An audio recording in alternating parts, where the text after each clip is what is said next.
Oh my god. Oh my goodness. Jesus Christ. Next in line is what people call Ichigo's Vasto Lord form. Boy, guy, man, make sure I subscribe. He's a broke bitch, man.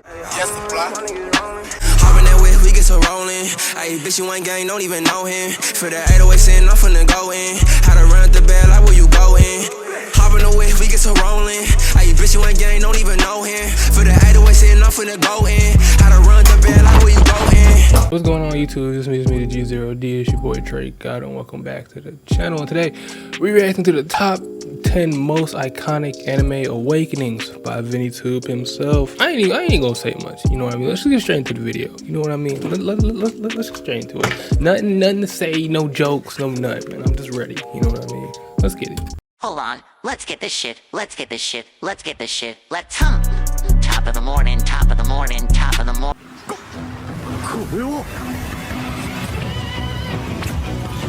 You know what?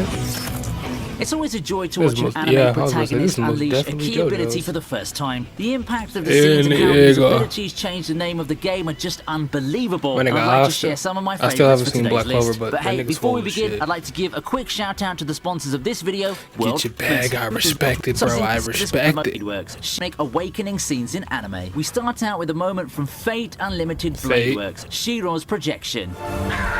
Bro, okay. Let me just y'all were like, I mean, y'all kind of were on my ass about the Fate, but like, listen, man. I'm not gonna react to all them damn songs. Fuck off. Fuck off. That's all I gotta say, bro. A lot of these awakenings happen in the clutch when our heroes are in a bind. It's either that or moments when our heroes finally I'll finally do away with all the emotional burdens that plagued him. This is more of the former, where Shirou and Rin find themselves completely outmatched in battle against Kuzuki. Shirou couldn't have picked a better time to whip out one of the coolest abilities in the main Fate timeline too. Being able to copy and materialize weapons has always been a favorite of mine as far as abilities are concerned, and seeing it here in action just feels really cool. It resulted in an intense battle that's a preview of things to come. Just wait until the latter fights when Shirou pushes himself past the limits of this ability and starts tracing more insane attacks. Yep, Shirou will have more epic battles to show off the true capabilities of this ability, but the first awakening does carry with it a sense of nostalgia when I look back. Hey, nigga. Yeah. Let's get to a moment similar to the previous one, where he was crying, bro. Where they got to show that part. To have an epic season finale that will be remembered for years to come. So for season 2, I just see it as a meme all the time, bro. That's hilarious. Already an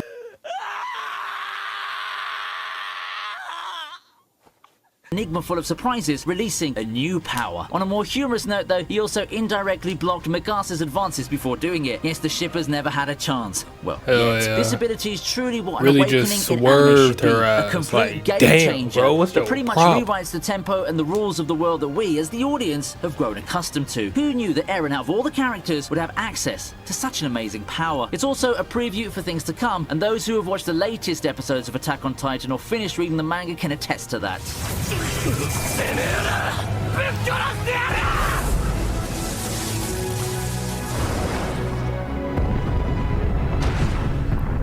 Asta unleashing his demon form makes its way to the number 8 spot. Oh shit. Now, here's a moment to remember for Black Clover fans. Most of the time, I spend time on this channel talking about Yami or the Black Balls in general, but if you're going to trim things down to Asta-only moments, you can see that he does have one hell of a highlight reel all for himself, with one of my favorite entries being his first demon form appearance. This moment comes pretty deep into the series run when he's left facing off against insurmountable offs in the form of Ladros. By this point, we've seen Asta be a badass quite a number of times already, but did you expect him to go beyond and show off this chilling form of his? The internal monologue that set up this moment is all sorts of epic too. And we get treated to one insane ass kicking afterwards. Asta's slow walk through the flames is truly a shining moment. I don't know how I feel about this. Yeah, bro, I don't. Those criticisms aren't unfounded. Nonetheless, this awakening is so cool that I can't help it looked clean as hell, but like, I was really distracted. I was like, okay, what the fuck is going on? That shit was hard. Shout out to my nigga Asta. That nigga strong as shit. Don't worry, I'm good like him, bro. I've been doing my push-ups like him. Giorno's gold experience evolving into gold experience Requiem is probably only work my what that most nigga hype does. moment in Golden Push-ups, Wind, like, next to the damn. 7-page Muda, of course. Calisthenic This awakening monster. came in really clutch, just as Diavolo pretty much destroyed Giorno and gold experience with his overwhelming power. Experience Requiem. Talk about a power-up coming just at the right time. Giorno's gold experience evolving into gold experience Requiem is probably my most hype moment in Golden Wind, next to the 7-page Muda, of course. This awakening came in really clutch, just as Diavolo pretty much destroyed Giorno and gold experience with his overwhelming power. However, I don't really understand as far as the JoJo's. dastardly villain's concerned. He just can't finish the like job. it. Just as he moves into I don't deal the get final blow, the arrow goes I into fucks gold with it. experience, I've seen allowing like him to only- move to I've the only next seen like stage few of episodes. evolution. Diavolo finding out that he was screwed was a complete joy to watch. It's these kinds of mid-battle revelations in the most crucial of moments, leading to an epic turnaround in a brand new form, that give me goosebumps and make me love shonen anime tropes. Oh my god, oh my goodness. Jesus Christ. Next in line is what people call Ichigo's Vasto Lord form. He was still going. I had to watch JoJo's, bro. What am I been missing? He was getting 100-piece, bro. 100-piece McNugget. To be fair, Ichigo had two 100-piece candidates that McNugget. are He got viable for them this nuggets list. It was either his from first every Bankai or fast this food one. restaurant. While the Bankai Chick-fil-A, is all sorts of McDonald's, awesome, but I Burger think that his King. fight Like with what? Byakuya is one of the best ones the series has to offer. This one just felt a bit more surreal. Both are game changers during the series, but this true hollow form was the one that evoked emotions that are more than just excitement and thrill. There's something very ominous about this form, and it's not just in the intimidating appearance. For the very first time, we see Ichigo in a state where he's lost control of everything. With his full power unleashed, he makes short work of all Kiora, and then turns on people he considered friends. The level of ruthlessness here is so unlike Ichigo, and it's a result of the hollow in him finally taking full control. It's a truly scary sight to behold that actually pushes boundaries that we never thought could be crossed before.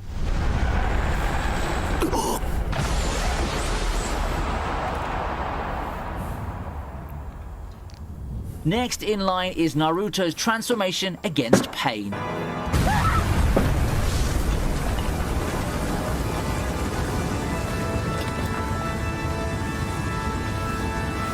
In a lot of ways, the pain fight in Naruto marks a checkpoint, a landmark that we'll always talk about when discussing Naruto as a whole. It's the fight that I feel had the highest stakes so far for the greatest number of characters, and it was also the fight that made everyone recognize Naruto for the hero that he was. However, let's talk about the actual battle where Naruto finally whips out this sick-looking form for the very first time. It all started with Hinata seemingly getting killed for Naruto to start throwing those forms one after another. This is probably the most savage we've ever seen Naruto so far, and people thought that pain would be overwhelmed, but it's not to be. Yet. But it did lead to a touching moment with his father, where we get to learn more about the background of the world. Overall, a great scene and a moment that came out of this amazing fight. We march on with our last pre-top 3 entry, Tanjiro's Hinokami Kagura.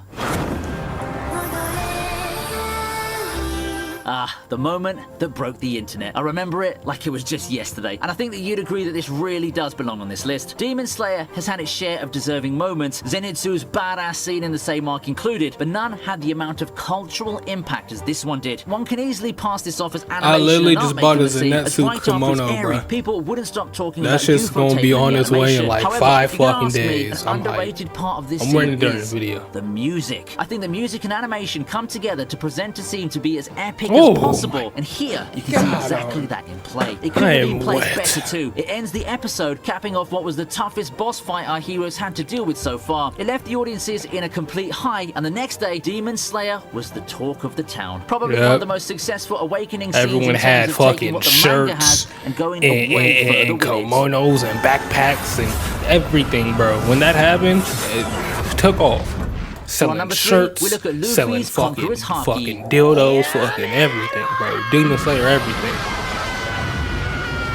my fucking captain, my other captain. You know, Levi, my OG captain, but you know, Luffy, another captain. It's my nigga. That's One my Piece's Marineford arc is notable for many things. For me, I'll always remember it for the first major display of Luffy's Conquerors Haki. Yep, it's not the first display of Luffy's Haki, technically speaking. Our protagonist first gave hints about the ability in his battle against Motobaro, where it was able to send Dual's pet running. However, this is the first display of the ability's prowess on such a large scale and in a crucial setting. It was able to mow down an entire army, allowing him the opening to try and save Ace.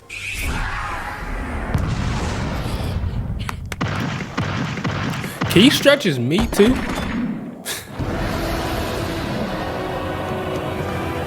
I don't know why that just kept in my mind. It was rubber, so like. And right after that, we have probably my most talked about moment in Hunter x Hunter.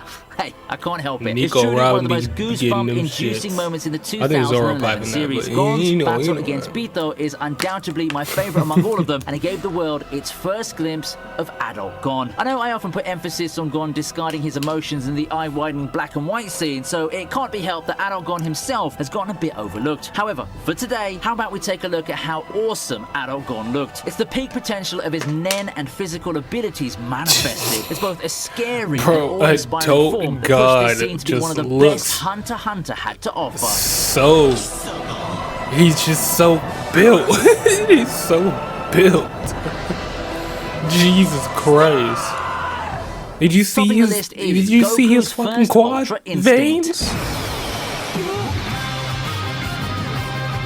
This had arguably one of the greatest Kamehamehas in Dragon Ball history. Now, you might know what Ultra Instinct is, but let's look back at the epic battle between Goku and Jiren. Nigga, when he slid preceded by a lot of hype, and with the way the fight went, I'm certain that the battle did end up living up to it. Throughout the fight, we see Goku getting trounced, really. He does get some offense in, but Jiren seems to be in full control of the battle, having a counter for everything our protagonist does. And then this happens. The Ultra Instinct mode that promptly turns the fight around. It's niggas were really trying to say that Broly would beat Jiren. I remember those arguments. The succeeding pummeling that Goku gives is such a sight to watch. What I like about this moment is that it was one that gave us the purest sense of triumph, whereas most of the other awakenings mentioned came as a result of a desperation situation unlocking some newfound power. You can clearly see Goku building up for the big moment throughout the fight. It's a power that he had, yet he had to master, but we all knew it was coming in this very fight. When it did happen, it felt well earned. This shit was so fire.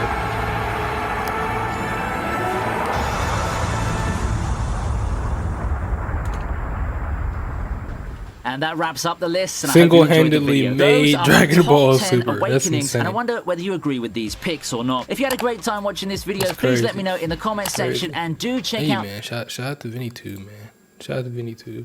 And shout out to you too, man, for fucking staying to the fucking end. You fucking great guy, great ass Nick, y'all. Appreciate y'all for watching. You know what I'm saying, the video. If you like the video, don't forget to subscribe, leave a like, comment, and yeah, speak what you got on PC.